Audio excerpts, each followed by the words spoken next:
Hello and good afternoon. It's Patrick here from Complete Health. Just sending a really quick message out to people just to let them know that, look, everything is going to be okay. Something that I really noticed, we had a really busy day in the office yesterday. It's probably one of the busiest days I've actually had in the clinic ever. And there's one thing that I can say that was uniform or consistent throughout the whole of my shift yesterday, which is how wound up and stressed everyone has been after this weekend's announcement. So yesterday was the first day I worked after the announcement that people might not be able to see their families for Christmas.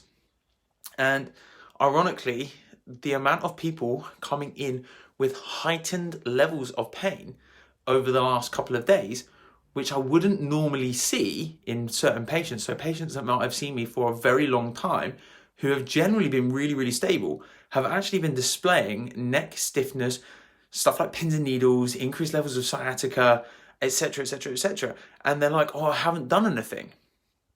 And yes, they're right, they haven't done anything, but the situation that we're all in has a huge impact on the way that our bodies actually think and feel. So chronic stress has a huge impact on the way that our muscles work, our heart works, our blood system works, our brain works, our hormones work. And so stress has been a huge thing, like trying to get into the shops, which have all been closed, or if you're in a certain tier, have been closed. And if you've been waiting for your pay packet and all of a sudden your pay packet's come through and the shops are closed, you've lost out on huge amounts of opportunities. People might not be able to see their families, people are being socially distanced, people are still wearing masks, people are being impatient in the supermarkets.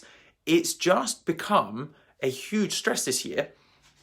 And this is having a huge impact on the way that people feel, because if you think about stress, as a thing, if someone jumps out of a wardrobe at you, the first thing that happens to your heart rate is it jumps through the roof.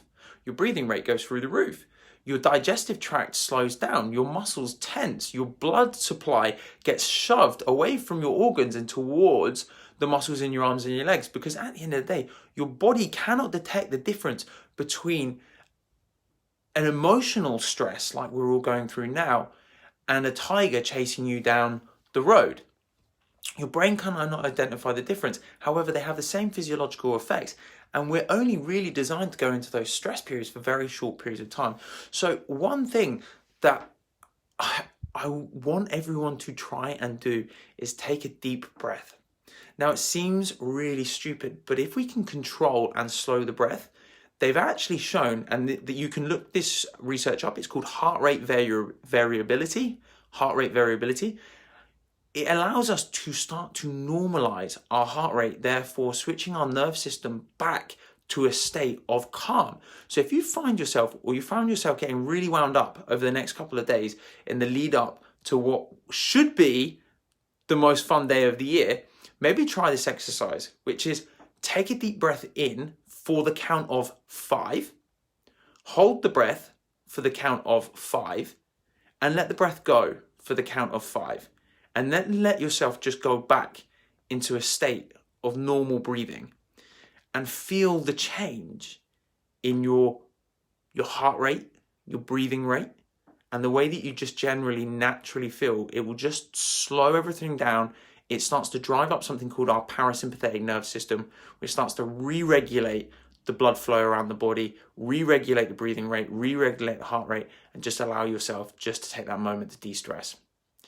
And hopefully, fingers crossed, this will start to allow some of my patients to come in a little less wound up, so that when I do come to moving those joints in the spine, it becomes a little bit easier, because when the muscle tension is high, it can actually start to make things a little bit more uncomfortable. People can start to feel a little bit more painful, they'll feel stiff.